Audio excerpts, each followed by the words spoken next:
जय श्री कृष्णा। स्वागत है आप सभी का फिर से हमारे चैनल पर। और आज की वीडियो में हम बात करेंगे कुरुक्षेत्र की। कुरुक्षेत्र यानी कि महाभारत। महाभारत हुआ था कौरवों और पांडवों के बीच। महाभारत युद्ध जब अपने अंतिम चरण पर था, जब दुर्योधन की मृत्यु हो जाती है तो युधिष्ठिर के मन में कुछ सवाल पैदा होने लगते हैं और उन सवालों को लेकर वो भीष्म पितामह के पास जाते हैं। युधिष्ठिर को ये लगने लगता है कि इतने सारे लोग जो मारे गए हैं उनकी वजह अकेले युधिष्ठिर हैं, और अगर युधिष्ठिर अपनी सद्बुद्धि से काम लेते, सूझबूझ से काम लेते तो शायद ये युद्ध टल सकता था। अपने मन की यही उलझन सुलझाने के लिए वो जाते हैं भीष्म पितामह के पास, जो कि बाणों की शैया पर लेटे हुए हैं। तो ये पढ़ेंगे हम रामधारी सिंह दिनकर जी द्वारा लिखी गई कुरुक्षेत्र के 2वें सर्ग से कि आई हुई मृत्यु से कहा अजय भीष्म ने। अजय क्यों कहा गया है उनको? क्योंकि उनको इच्छा मृत्यु का वरदान था।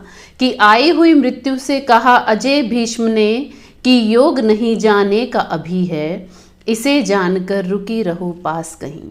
और स्वयं लेट गए बाणों का शयन, बाण का ही उपधान कर। व्यास कहते हैं रहे यों ही वे पड़े विमुक्त, रहे यों ही वे पड़े विमुक्त, काल के करों से छीन मुष्टिगत प्राण कर। और पंथ जोहती विनीत कहीं आस पास, हाथ जोड़ मृत्यु रही खड़ी शास्ति मान कर। और उनकी आज्ञा का पालन करके मृत्यु उनके पास हाथ जोड़कर खड़ी रही।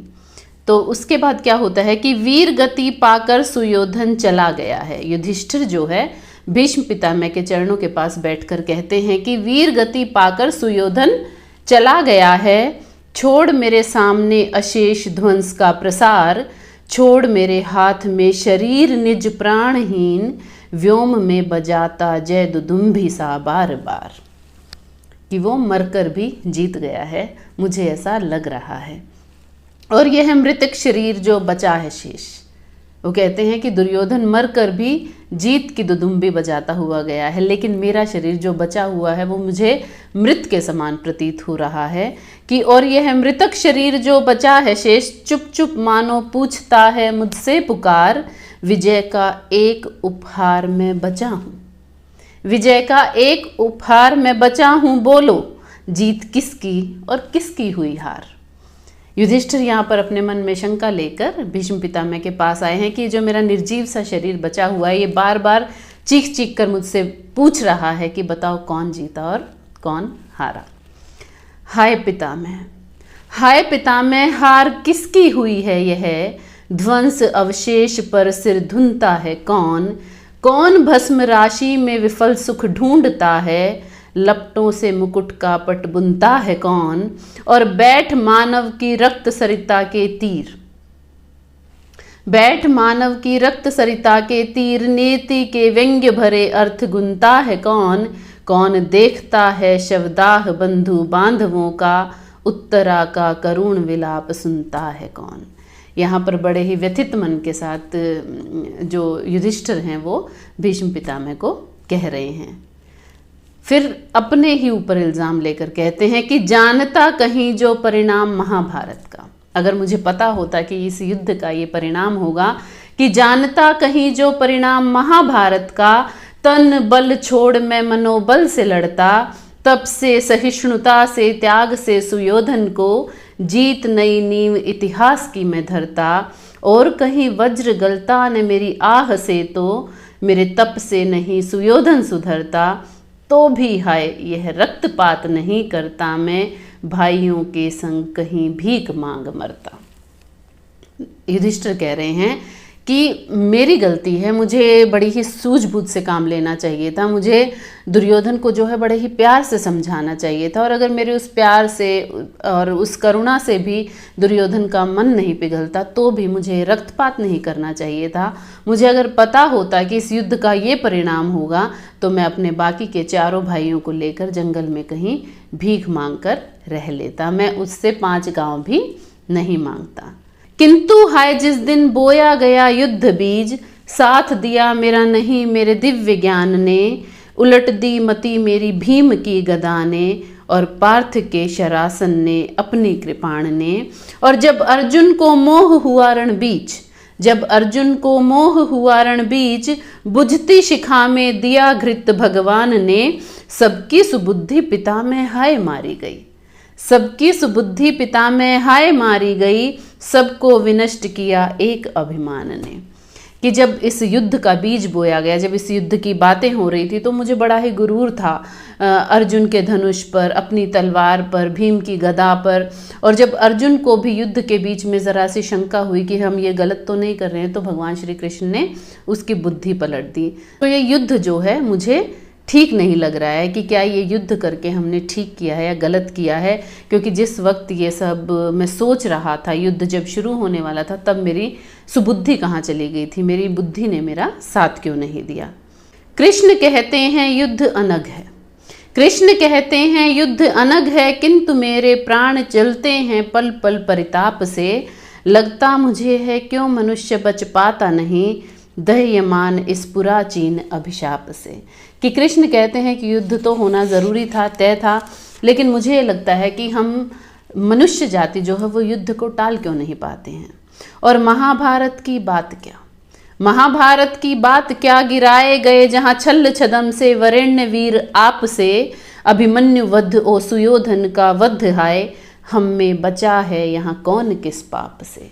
कि महाभारत का युद्ध तो एक ऐसे युद्ध की श्रेणी में आता है जहाँ पे सब कुछ पाप से हुआ, जहाँ पे इतनी सारी चीज़ें जो हैं वो पाप से हुई है, चाहे वो अभिमन्यु का वध हो, चाहे आपको बाणों की शैया पर लेटाना हो, या हर चीज़ में छल कपट किया गया है।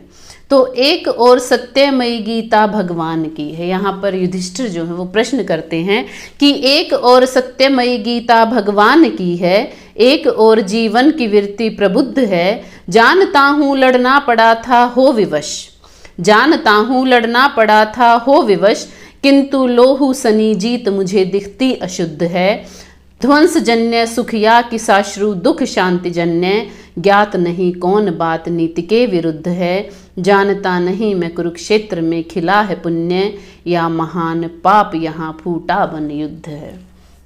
युधिष्ठिर कहते हैं कि क्योंकि जब हमने ये युद्ध शुरू किया था तो हमने मन में यही विचार किया था कि हम ये अच्छे के लिए लड़ रहे हैं, लेकिन जो जो इस युद्ध में हुआ वो सब देख कर ये लग रहा है कि हमने कितनी सारी गलतियां कर दी हैं। तो ये युद्ध जो है वो पाप की श्रेणी में आता है या पुण्य की श्रेणी में आता है। सुलभ हुआ है जो किरीट कुरुवंशियों का, सुलभ हुआ है जो किरीट कुरुवंशियों का, उसमें प्रचंड कोई दाहक अनल है, अभिषेक से क्या पाप मन का धुलेगा कभी, पापियों के हित तीर्थवारी हलाहल है, विजय कराल नागिनी सी डसती है मुझे, इससे न जूझने को मेरे पास बल है, ग्रहण करूं मैं कैसे, ग्रहण करूं मैं कैसे, बार बार सोचता हूँ, राज सुख लहू भरी कीच का कमल है।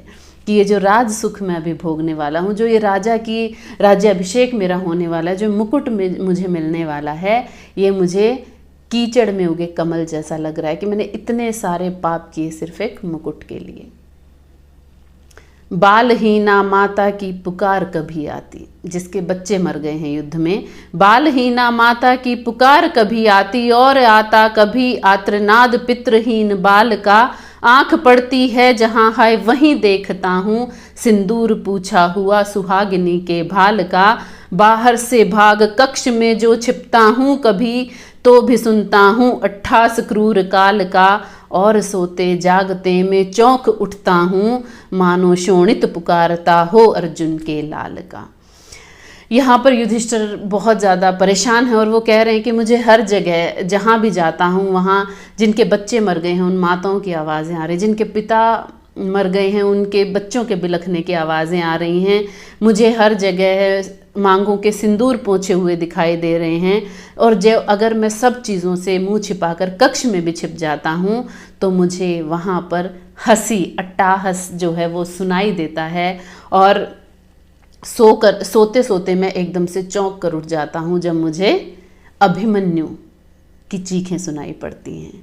तो जिस दिन समर की अग्नि बुझ शांत हुई, जिस दिन समर की अग्नि बुझ शांत हुई, एक आग तब से ही जलती है मन में, हाय पिता मैं किसी भांति नहीं देखता हूँ, मुंह दिखलाने योग्य निज को भवन में। ऐसा लगता है लोग देखते घृणा से मुझे, धिक सुनता हूँ अपने पे कण कण में। मानव को देख आंखें आप झुक जाती, मन चाहता अकेला कहीं भाग जाऊं वन में। जब हमें पता होता है ना कि हमसे कोई गलती हुई है, तो सामने वाले को नहीं भी पता हो ना तो भी हम उससे नजरें नहीं मिला पाते हैं। ठीक वैसे ही स्थिति यहाँ पर धर्मराज युधिष्ठिर की है कि वो कह रहे हैं कि मैं लोगों से नज़रें नहीं मिला पा रहा हूँ। मुझे ऐसा लग रहा है कि हर चीज़ मुझसे चीख चीख कर ये सवाल पूछ रही है कि युद्ध तुमने क्यों किया और किस लिए किया, क्या मिला तुम्हें ये युद्ध करके।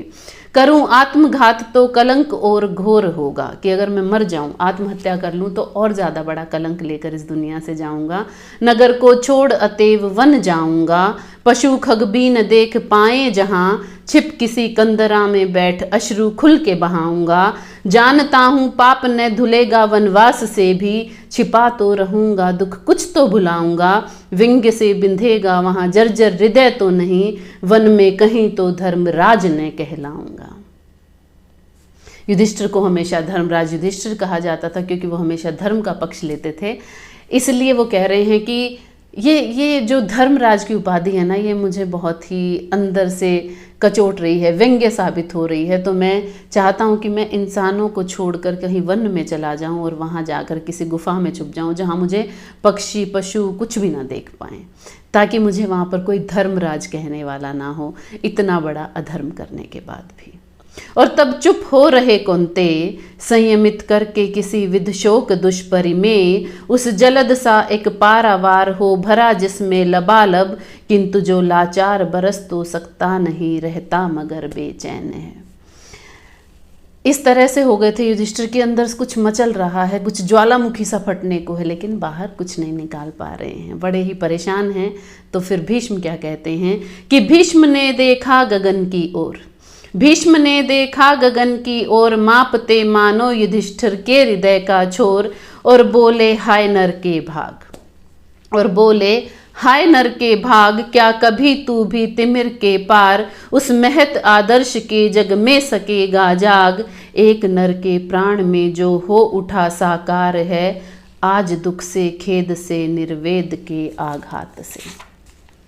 ओ युधिष्ठिर से कहा, और युधिष्ठिर से कहा तूफान देखा है कभी, देखा है तुमने तूफान कभी, किस तरह आता प्रलय का नाद वह करता हुआ, काल सावन में दुर्मों का तोड़ता झकझोरता, और मूलोच्छेद कर भू पर सुलाता क्रोध से, उन सहस्त्रों पादपों को जो किशण क्षीणाधार हैं, रुग्ण शाखाएं द्रुमों की हर हरा कर टूटती, टूट गिरते शावकों के साथ नीड़ विहंग के, अंग भर जाते वनानी के निहत तरु, गुल्म से छिन्न फूलों के दलों से पक्षियों की देह से। कि तूफान कैसे आता, एकदम से सब कुछ झकझोर के चला जाता है, कहीं पेड़ गिर जाते हैं, कहीं पत्ते गिर जाते हैं, कहीं चिड़िया के पक्षियों के घोंसले गिर जाते हैं, कहीं फूल टूट कर गिर जाते हैं, कहीं फल नष्ट हो जाते हैं।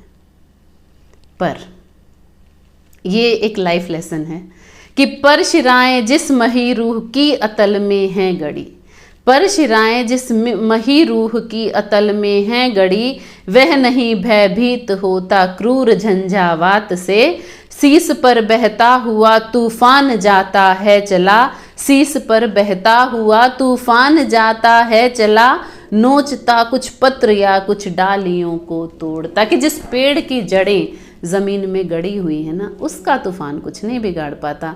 कुछ पत्ते तोड़ता हुआ चला जाएगा, कुछ टहनियाँ तोड़ता हुआ चला जाएगा, लेकिन वो पेड़ वहीं ज़मीन में स्थिरता से खड़ा रहता है तूफान के गुजर जाने के बाद भी।